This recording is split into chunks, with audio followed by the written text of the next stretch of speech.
Bismillahirrahmanirrahim. Hari ini saya dapat rezeki untuk mendapatkan ilmu, mendapatkan waktu yang berharga dari Profesor Yudi Haryono. Sekilas saya bacakan kurikulum vitae dari beliau. Adalah Direktur Eksekutif Nusantara Center, sebuah lembaga riset dan penerbitan yang bergengsi di Indonesia. Buku-bukunya bisa dan gampang ditemui di berbagai media-media online, toko-toko buku online maksud saya.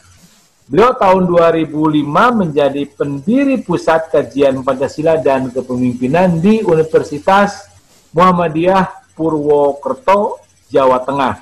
Di tahun 2009 menjadi anggota Dewan Ahli dan Komunitas Saung Pancasila Nusantara dan Lembaga Ampuni di Indonesia. Dua lembaga yang sangat konsen menghidupkan nilai-nilai Pancasila. Beliau adalah menamatkan sekolah dari Gontor, kemudian UIN Semarang, kemudian S2-nya di Universitas Indonesia, dan tahun 2007 S3-nya di Duke University, sebuah sekolah tinggi di Amerika Serikat. Sehari-hari beliau adalah menjadi guru besar di UTIRA Jakarta dan sekretaris wali amanah. Dikenal sebagai akademisi yang konsen pada teoretikus trias ekonomika dan psikohermeneutik. Beliau juga peletak dasar kajian Nusantara. Profesor Yudi Haryono banyak meriset soal-soal ekonomi politik yang kemudian menjadi puluhan buku. Karya beliau sudah 35 buku. Tentunya ini semua ilmu yang diamanahkan oleh Allah kepada Profesor Yudi. Hari ini kita akan meminta ilmu dari beliau perihal Pancasila, karena beliau konsen di situ. Profesor Yudi, Assalamualaikum warahmatullahi wabarakatuh. Waalaikumsalam, Pak Anton. Terima kasih, Prof. Dalam bayangan saya, masyarakat Indonesia, terlebih para pemimpinnya, hari-hari itu, minggu-minggu itu, bulan-bulan itu, mestinya diisi dengan ajakan bagaimana berketuhanan, bagaimana berkemanusiaan yang adil dan beradab. Penuh dengan ajakan itu, bagaimana selalu diingatkan bahwa persatuan Indonesia itu penting, bukan malah subur sekarang ini dengan cacian. Jadi kemanapun kita menghadap selalu ada cebong dan kampret. Kemudian mestinya para pemimpin itu selalu mengingatkan pentingnya musyawarah, selalu mengingatkan akan agungnya kemanusiaan, akan pentingnya keadilan, di mana keadilan disebut 2 kali dalam Pancasila. Nah, saya ingin bertanya ke Profesor Yudi Haryono, di mana sih letaknya semua alamat itu? Di mana sih rumahnya Pancasila itu? Apakah Pancasila semakin berkembang atau sebaliknya? Apakah negara ini semakin mendekat kepada cita-cita negara ini didirikan atau sebaliknya? Insya Allah saya bertanya kepada profesor yang tepat, yakni Profesor Yudi Haryono. Mangga Prof, saya mohonkan pendalaman. Ya, pertama, kalau tepat sih enggak lah. Saya hanya pecinta Pancasila dan pengetik Pancasila. Karena itu mungkin kita diskusi saja sebagai warga negara Pancasila. Sebagai warga negara Pancasila, maka jawabannya mungkin 2. Pertama, alamat Pancasila memang sebenarnya dan sebaiknya itu ada di wilayah state. Jadi dulu para pendiri republik itu berkumpul dan mendiskusikan masa depan negara, lalu titik poin yang menyebabkan mereka bertemu dan saling menghormati disebut sebagai filosofi ground slug atau yang tidak kenal sebagai Pancasila. Dan kemudian Pancasila itu juga didesak untuk dijadikan sebagai dasar negara. Artinya kalau tidak ada negara Indonesia, tidak ada Pancasila dalam pengertian state. Karena itu wilayah Pancasila sebenarnya adalah wilayah negara. Tidak mungkin negara Indonesia hadir kecuali dengan adanya Pancasila.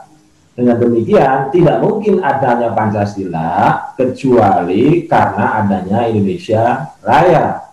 Jadi Pancasila dan Indonesia itu seperti koin dengan dua wajah, wajah Pancasila di sebelah kiri, wajah Indonesia sebagai negara di sebelah kanan atau dibalik. Maka yang paling bertanggung jawab bagi terlaksananya Pancasila itu adalah aparatus negara. Dan dalam diskursus aparatus negara itu, penglihatannya cuma satu, lahirnya public policy atau undang-undang yang seluruh undang-undang itu binding dengan Pancasila dan pembukaan Undang-Undang Dasar 45. Jadi untuk melihat apakah pemerintahan zaman tertentu dari Orde Lama, Orde Baru, Orde Reformasi itu Pancasila atau tidak, itu tidak banyak caranya kecuali satu, melihat produk undang-undangnya itu, public policy-nya itu memihak pada rakyat karena binding dengan Pancasila dan Undang-Undang 45 atau tidak. Nah, jika bicara pemerintahan hari ini, terutama munculnya Undang-Undang Omnibus Law yang menurut para pembacanya itu berkhianat dengan hati nurani rakyat, menyeleweng dari kemauan dan pikiran serta ucapan rakyat, sehingga public policy-nya itu tidak memihak rakyat, maka bisa dipastikan bahwa pemerintahan pada saat ini adalah pemerintahan yang menjauhi dan mengkhianati Pancasila. Itu kalau dari sudut yang pertama. Tetapi di luar diskursus state ideology, memang ada diskursus yang disebut dengan society ideology. Artinya masyarakat juga sebenarnya memiliki ideologi-ideologi yang kemudian dalam diskursus sosiopolitik disebut sebagai tradition with ideology. Jadi di masyarakat kita memang ditemukan tradisi-tradisi yang nyambung dengan Pancasila, terutama soal pengakuan keberagamaan. Jadi kan masyarakat Indonesia itu tidak marah apabila tetangganya beragama lain. Saya tidak marah kalau tetangga saya Hindu, Buddha, bahkan kalau mereka tidak beragama pun saya tidak marah. Orang Indonesia itu marah kalau orang lain, tetangganya itu mengganggu dia. Sepanjang dia tidak mengganggu agama apapun, orang Indonesia itu sebenarnya itu welcome. Kecuali memang akhir-akhir ini muncul satu tahkim, penghakiman, tapi itu kan hanya 1-3% lah. Most all the banyak masyarakat kita itu nggak terikut, nggak terinfluence dengan model-model keagamaan seperti itu. Yang kedua soal gotong royong atau yang kita sering dinisbatkan ke pasal yang keempat atau pasal yang ketiga, persatuan, itu juga living tradisinya itu bisa ditemui di masyarakat. Yang belum ditemui di masyarakat itu sebenarnya karena krisis itu di paradigma kedua dan kelima. Paradigma kemanusiaan kita, nilai-nilai kemanusiaan kita itu setelah krisis memang mengalami penurunan yang luar biasa. Sulit sekali sekarang masyarakat saling membantu sebagai sama manusia karena dirinya sendiri itu mengalami kesulitan.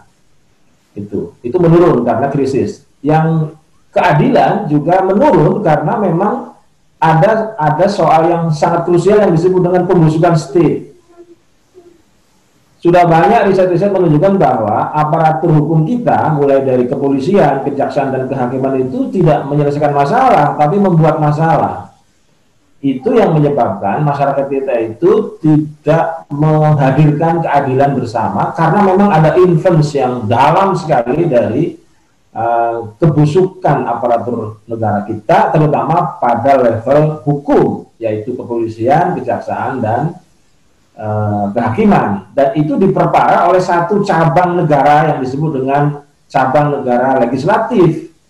Legislatif itu kan asumsinya adalah pendesain undang-undang. Kalau pendesain undang-undangnya itu sudah bermental tidak memihak kepentingan publik, ketika menghasilkan keputusan publik, maka lembaga-lembaga penegak hukum seperti polisi, kejaksaan, dan kehakiman pasti akan tidak memihak publik.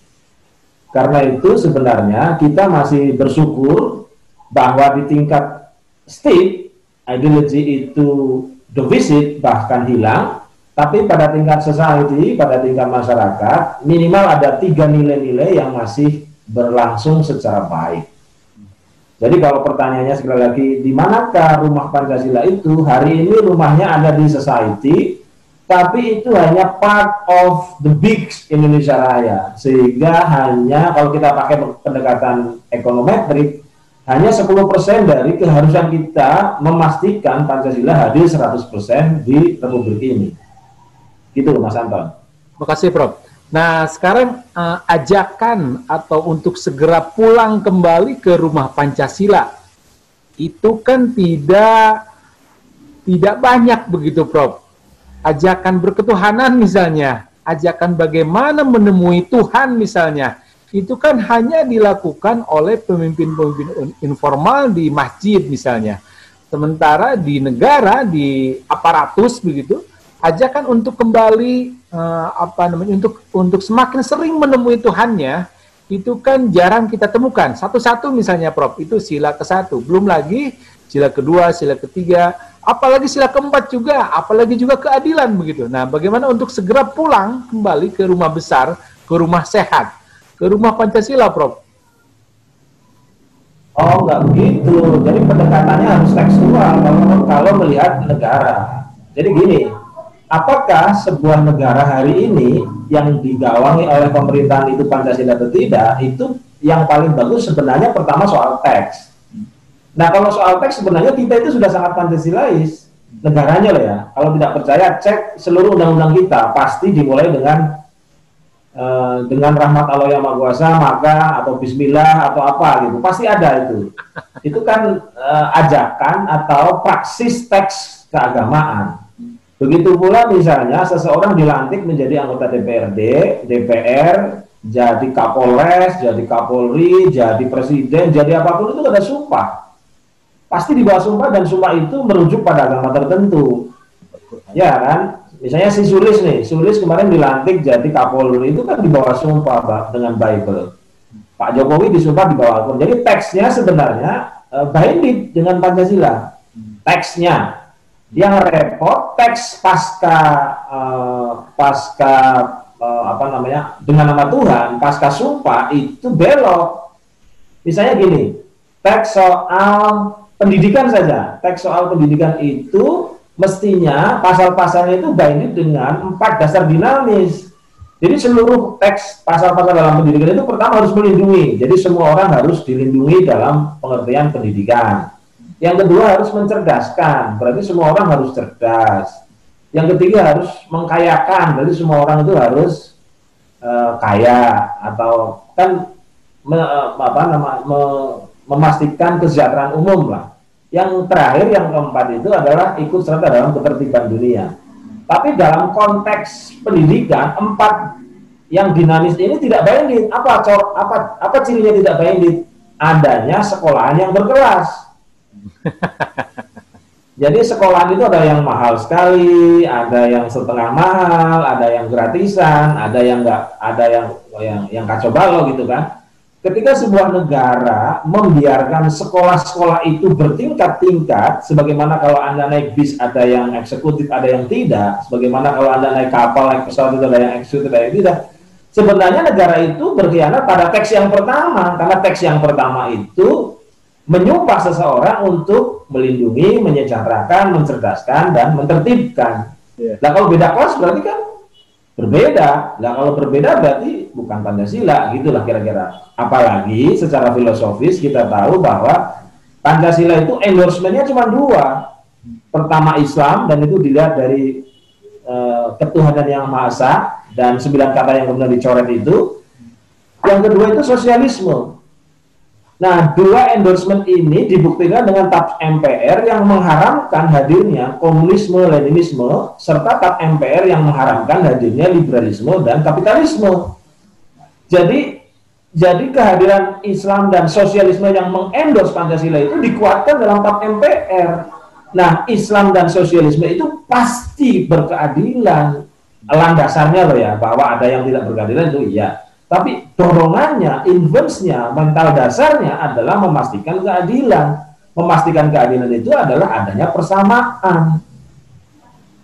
Nah, kalau endorsementnya begitu lalu pada tingkat pasal per pasal tidak, berarti ada diskonsekuensi atau ada keterputusan antara gagasan sumpah, gagasan endorsement dengan gagasan praktik. Dan itu seringkali terjadi, terutama sekali di wilayah ekonomi. Kebetulan ekonom kita itu bukan ekonom tapi rentenir. Ya. Jadi ekonom kita apa, Prof? Saya melihat ekonomi yang di istana kita itu rentenir. Kapitalis. Enggak. Kapitalis masih mending. Kapitalis itu ada CSR, ada kesederhanaan. Anda ketemu dengan Menteri Keuangan di Amerika, itu sederhana. Ya. Ini rentenir malah ya. Dan ini rentenir. Jadi kapitalisme itu memiliki satu terminologi yang diakui oleh banyak orang yang disebut dengan nationality interest. Kalau kepentingan nasional. Kalau rentenir penghamba riba ya. Bukan hanya penghamba riba, dia pembunuh kemanusiaan. Iya. Repotnya di situ. Kalau Anda cuma makan makanan riba, yang berdosa cuma Anda dan keluarga. Tapi kalau Anda makan makanan yang riba itu ternyata bukan hanya membunuh Anda dan saudara-saudara Anda, tapi seluruh manusia yang terlibat secara langsung dengan Anda. Karena diikat oleh peraturan riba itu. Menteri Keuangan kita itu mengikat seluruh warga negara Indonesia. Jadi dia membunuh semua orang yang ada di Indonesia. Oke, Prof. Jadi dosanya itu triple, Pak. Oke, Prof. Riba itu membunuh kemanusiaan. Nah, kembali lagi ke Pancasila. Sila kemanusiaan hari ini alamatnya di mana, Prof? Senyatanya, faktanya, sila kemanusiaan ini hari ini alamatnya di mana? Oke, tadi alamatnya ada di istana begitu. Tapi kenyataannya itu di RT apa, Prof? Tadi kalau dari awal saya sudah bilang tidak ada, bahkan di masyarakat pun sila yang kedua itu sudah mulai tergerus karena adanya krisis dan depresi. Jadi di masyarakat saja sudah nggak ada, apalagi di pemerintahan nggak ada. Jadi yang paling sulit dalam living tradition Pancasila di kita itu adalah sila yang kedua dan sila yang kelima. Kalau di pemerintahan dari 1 sampai 5 udah nggak ada. Gitu. Tapi kalau di masyarakat itu yang pertama masih ada, yang ketiga lah masih ada, yang keempat masih ada. Tapi 2 dan 5 itu udah sulit sekali kita dapatkan. Beberapa hal misalnya begini, kalau kita cek kasus banjir bandang di Bogor itu sekarang orang udah nggak bisa nyumbang.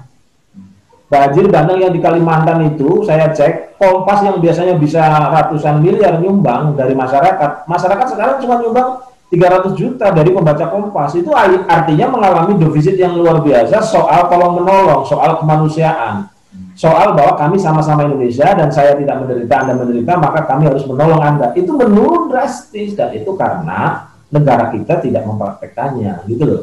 Jadi kalau pertanyaan di mana itu pasal yang kedua, sila yang kedua, pasal yang kelima, sila yang kelima, there is no.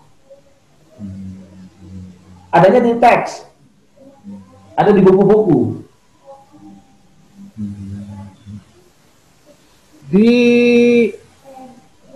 apa namanya ya, di sela-sela, maksud saya perlu ada shortcut begitu ya, perlu ada upaya singkat begitu, selain upaya panjang begitu, untuk mengembalikan itu upayanya, Prof. Kalau roadmap-nya yang paling pendek sebenarnya with state. Jadi menghidupkan BPIP itu sebenarnya udah benar saya adalah penanggung jawab utama lahirnya UKP Pempa dan BPIP. Kalau dibaca di lembaga negara, saya itu adalah orang yang pertama kali ketemu Jokowi di wali kota, yang saya kemudian terlibat dalam pencalonannya di gubernur, karena salah satu cita-citanya adalah menghidupkan BP7.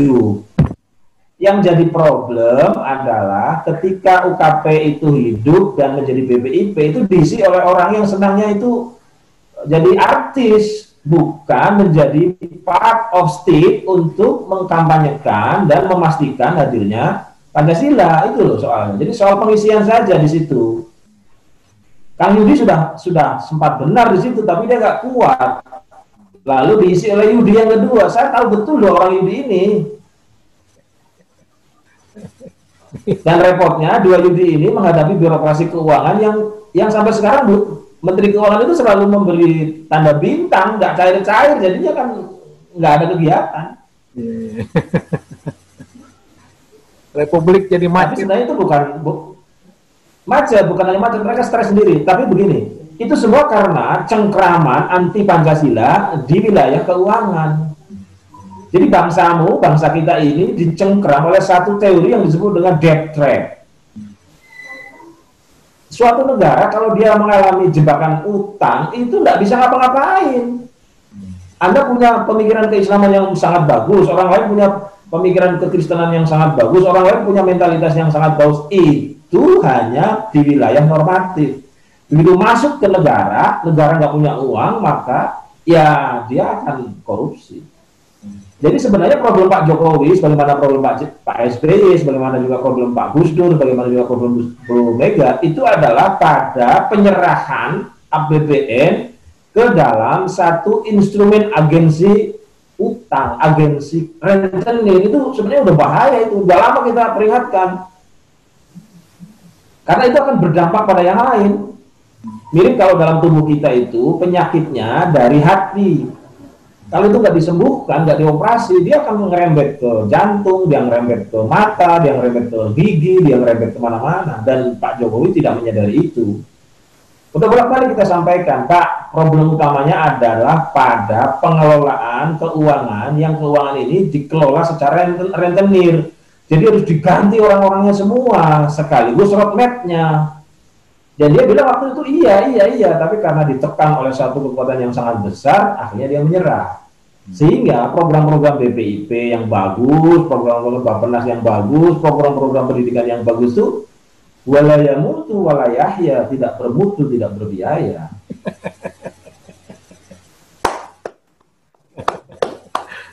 Sedikit mundur ke belakang, Prof. Yudi. Ketika masih wali kota, Pak Yudi tentu merasa yakin kalau Pak Jokowi ini akan bersama kita, begitu. Walaupun hari ini senyatanya adalah tadi diceritakan, gitu. Waktu jadi wali kota, apa yang membuat optimis begitu sehingga waktu itu Prof. Yudi bersepakat atau ya membantu begitu karena akan bikin BP7 dan selanjutnya. Sejak awal saya tidak pernah yakin beliau akan melakukan itu.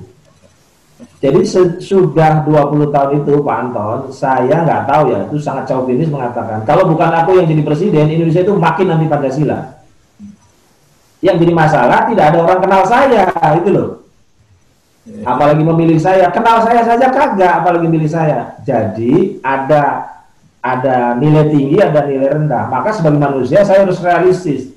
Realistisnya adalah kami melakukan semacam polling, dan polling menyebutkan, memberi indikasi kepada saya dan teman-teman bahwa oh ini laku, ini anak ini. Tinggal kita bantu dari sisi konsepsi negara Indonesia Raya, konsepsi para pendiri republik, konsepsi Pancasila, karena kita yang tahu dia belum. Kira-kira gitu. Ini kan soal rela dipimpin oleh orang yang lebih terkenal, yang bisa dipilih, yang kemudian bisa kita arahkan gitu. Tapi sebenarnya dari hati saya sudah yakin bahwa anak ini sebenarnya komputer kuno gitu.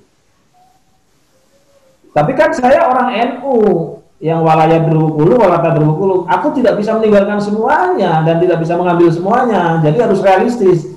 Aku bantulah sebagian yang mungkin bisa dibantu. Lahir Undang-Undang Desa, lahir BPIP, lahir beberapa pidato dia. Kalau Anda masih ingat, pidato dia di Konferensi Asia Afrika yang baru di Bandung itu kan keren. Dia ingin membubarkan World Bank, dia ingin membubarkan ADB karena itu adalah rentenir. Tapi yang repot, menteri-menteri yang diangkat bukan kita juga gitu loh. Itu yang bikin teksnya adalah orang yang sedang berbicara dengan saya ya? Iya, bisa dicek itu di lembaran negara sana. Oke, Prof. Jadi masalahnya adalah kita ini benar pada tingkat niat, tapi rusak pada tingkat praktek. Jadi saya harus tekan sekali lagi, saya tidak yakin orang ini akan sesuai dengan yang kita maui gitu, tapi tidak ada pilihan. This the worst among others. Kalau seandainya waktu itu Pak Rizal Ramli itu laku, ya kita di belakang Rizal Ramli. Kalau waktu itu ternyata Prabowo laku, kita di belakang Prabowo gitu. Kalau waktu itu Hidayat Nur Wahid laku, kita di belakang Hidayat Nur Wahid. Masalahnya kita jajakin yang lain itu gak ada yang laku. Entah mengapa bangsa ini tiba-tiba suka sama yang jelek-jelek dan bodoh-bodoh itu gitu loh. Ya kan sebagai ilmuwan kita ngalah saja. Oke, kita harus Islami, kita harus Pancasila. Apa? Berarti tolong menolong. Pak Jokowi tidak menguasai ini, kita dorong yang ini. Pak Jokowi tidak mengerti ini, kita dorong yang ini. Kan begitu. Sampai sekarang kita tetap berteman, tapi berteman untuk hal yang ecek-ecek. Karena yang substantif sudah diambil oleh Sri Mulyani, gitu loh. Lalu muncul anak-anak baru kayak si Erik, Sandi, lalu si Lutfi. Ini kan neolib baru sebenarnya. Orang pada nggak tahu saja. Itu kan neolib mereka itu. Neolib dari Jawa. Bisa dicek itu laporan keuangannya, bagaimana mereka bayar pajak, bagaimana mereka berada di belakang undang-undang ini, itu bisa dicek lah. Kita kan bukan orang bodoh. Gitu loh. Itu anak-anak baru yang luar biasa liberalnya. Ya suka pura-pura Islam, pura-pura alah. Kita tahu lah, kan di Indonesia itu suka yang pura-pura, masalahnya itu loh repot. Sementara orang-orang kayak saya itu nggak pernah pura-pura, apa adanya aja. Ya. Oke, Prof. Makasih, Prof. Jangan nangis, ini tantangan berat. Ini kerja raksasa buat Anda, karena semua itu teman-teman kita semua gitu loh. Ini republik kita, mereka kawan kita. Jelek-jelek kawan kita ya. Saudara malah, saudara. Kawan. Oke. Oke, Prof. Makasih, Prof. Lain waktu, Sama-sama. saya menggunakan infak waktu dan ilmunya lagi. Dicicil, Prof ya. Ya, terima kasih juga. Saya mohon maaf kalau apa adanya dan terbuka saja. Moga-moga tidak membuat Anda kesulitan di masa depan. Sebaliknya justru mengalami peningkatan aspek spiritual, kapital, dan intelektual. Nah, itu layak tuh. Bagaimana meningkatkan aspek spiritual dan aspek kapital ya di lain waktu. Saya minta apa namanya, katakanlah kata penutup dari Profesor Yudi Haryono.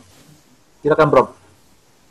Ya, Mas Anton dan teman-teman yang saya hormati, percayalah bahwa Indonesia Raya itu dibuat terutama oleh tulang punggung para pemikir, pemimpin, negarawan yang sangat jauh memikirkan masa depan rakyatnya sehingga bisa dibuktikan lewat teks-teksnya. Karena itu Indonesia akan kembali jaya apabila para pemimpinnya memiliki ide dan gagasan yang melenting menjauhi melewati zaman ini. Tatkala kita hanya memilih pemimpin dengan cara berpikir mediocre, dengan cara bahkan tidak berpikir, maka nikmati dulu sebagai sebuah ujian dari Tuhan Yang Maha Esa. Tapi yakinlah bahwa pikiran, gagasan, serta keteladanan merupakan elan dari berdirinya Indonesia Raya, dan itulah yang akan membuat kita nanti kembali tegak sebagai peradaban. Nuhun, Prof. Sama-sama. Wassalamualaikum warahmatullahi wabarakatuh. Waalaikumsalam warahmatullahi wabarakatuh.